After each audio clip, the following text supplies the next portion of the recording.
हरे कृष्णा दोस्तों, आप सभी का स्वागत है मेरे YouTube चैनल में। एक नई सुबह की शुरुआत एक नई कहानी के साथ, एक सकारात्मक सोच के साथ। तो आइए शुरू करते हैं आज की कहानी। आज की कहानी का नाम है अच्छे और बुरे लोगों की पहचान। एक बार एक समय, बहुत समय पहले की बात है, एक नदी के तट पे एक गांव बसा हुआ था और उसी गांव के नज़दीक में एक संत जी का आश्रम था। तो एक बार संत जी नदी में स्नान कर रहे थे अपने कुछ शिष्यों के साथ। तभी वहाँ एक राहगीर आया और आकर पूछने लगा कि संत जी, मैं इस गांव में बसना चाहता हूँ, तो आप मुझे बताइए कि इस गांव में किस तरह के लोग रहते हैं।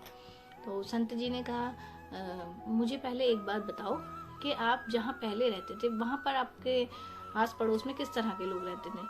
तो उस राहगीर ने कहा, वहाँ पर तो एक से एक दुष्ट, कपटी और बहुत ही बुरे लोग रहते थे। तो संत जी ने कहा, तो बस तुम्हें इस गांव में भी बिल्कुल उसी तरह के लोग मिलेंगे और मतलब सेम उसी टाइप के लोग तुम्हें यहाँ पे भी मिलेंगे। तो उस राहगीर ने कहा, अच्छा, यहाँ पे ऐसे ही लोग रहते हैं। तो संत जी ने कहा हाँ। तो फिर वो संत जी को प्रणाम करके आगे को चला गया। अब थोड़ी देर बाद फिर उसी जगह से एक राहगीर का जाना हुआ और उस राहगीर ने भी संत जी से यही पूछा। उस राहगीर ने पूछा कि संत जी, मुझे यहाँ की आबो हवा काफ़ी अच्छी लग रही है, तो क्या आप मुझे बताएंगे, मैं यहाँ बसना चाहता हूँ, तो क्या आप मुझे बताएंगे यहाँ किस तरह के लोग रहते हैं। अब संत जी ने फिर उस राहगीर से भी वही प्रश्न किया कि आप ये बताइए कि जहाँ आप रहते थे वहाँ किस तरह के लोग रहते थे। तो उस राहगीर ने कहा, वहाँ तो बहुत ही सभ्य और सुशिक्षित और सुलझे हुए व्यक्ति रहते थे, वहाँ अच्छे लोग रहा करते थे जहाँ मैं पहले रहता था, लेकिन अब मैं यहाँ बसना चाहता हूँ, तो आप बताइए यहाँ किस तरह के लोग रहते हैं। तो संत जी ने कहा, बस आपको उसी तरह के लोग यहाँ पे भी मिलेंगे, यहाँ पे भी बहुत ही सभ्य, सुलझे हुए और सुशिक्षित लोग रहते हैं, तो आप यहाँ बस सकते हैं और आपको यहाँ रहकर अच्छा लगेगा। अब वो राहगीर भी संत जी को प्रणाम करके चला जाता है। अब थोड़ी देर में ये सब कुछ जो है संत जी के शिष्य देख रहे थे।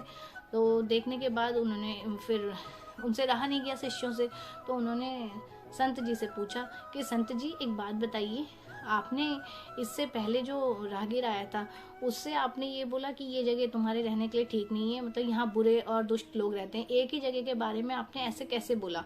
आपने दूसरे राहगीर से बोला कि हाँ, यहाँ पर एकदम जैसे तुम बोल रहे हो सुशिक्षित और सुलझे हुए और सभ्य इंसान रहते हैं, और पहले वाले से आपने बोला यहाँ पे बहुत ही छल कपट वाले और दुष्ट प्रवृत्ति के और बुरे लोग रहते हैं, आपने ऐसा क्यों किया। तो संत जी ने कहा, देखो, हमारे दोनों के हमारे जो सोचने का नज़रिया, जैसे हम हैं, हमें दुनिया वैसे दिखाई देगी। हम दुनिया को उस तरह से नहीं देखते जिस तरह की वो है, हम दुनिया को उस तरह से देखते हैं जैसे कि हम स्वयं हैं। तो इस कहानी से हमें यही सीख मिलती है कि हमें अपना नज़रिया सही रखना चाहिए। जैसे कि जिस जगह बुरे हम खुद जिस प्रवृत्ति के हैं, हमें सारे लोग उसी प्रवृत्ति के नजर आएंगे। अगर हमारे अंदर सहनशीलता, दया, क्षमा और कोई ज्ञान, किसी तरह की भक्ति का भाव है, तो हमें हर व्यक्ति में, हर इंसान में हमें वही चीज़ें दिखाई देंगी। लेकिन अब अगर हम खुद ही छल कपट, ईर्ष्या, द्वेष की भावना रखते हैं, तो हमें हर कोई व्यक्ति उसी तरह का नजर आएगा और हम उसे उसी भाव से देखेंगे। तो हमें अपने नज़रिए को अपनी सोच को बदलना चाहिए, जिससे कि हमें हर चीज़ में सकारात्मकता, पॉजिटिविटी, अच्छा, मतलब हम सोचें, करें और देखें। तो अपनी सोच को अच्छा करने के लिए हमें जो है अच्छी अच्छी किताबें पढ़नी चाहिए और अच्छी कहानियाँ सुननी चाहिए, अच्छे लोगों का साथ करना चाहिए, और हमें हमेशा भगवान का धन्यवाद भी करते रहना चाहिए, और हमें स्पिरिचुअल होना चाहिए। स्पिरिचुअल मतलब कि भक्तिमय वातावरण में जीना चाहिए। मुझे ऐसा लगता है कि हमें जितना हम भक्ति की तरफ झुकेंगे, भगवान की तरफ झुकेंगे, उतना ही हमारा जीवन को सोचने का नज़रिया व्यापक होता जाएगा। जैसा हम सोचेंगे, हम जितना ही भगवान में, मैंने ये खुद से महसूस किया है, जितना ही हम भगवान के करीब जाते हैं, उतनी हमारी उलझनें हमसे सुलझती चली जाती हैं, हमारा देखने का नज़रिया क्लियर होता जाता है। हम किसी भी चीज़ को कभी भी जो है फिर सकारात्मक सोच के तहत हम उसको जो है सुलझाने की कोशिश करते हैं। हमें फिर कोई भी प्रॉब्लम अपने ऊपर हावी होती हुई नहीं लगती, हमें कोई भी मुसीबत बड़ी नहीं लगती। हम उसका सामना करने के लिए भगवान हमें अंदर से प्रेरित करते हैं, अंदर से हमें एक स्ट्रेंथ मिलती है, एक ताकत मिलती है जो हमें हर मुसीबत से लड़ने की ताकत देती है।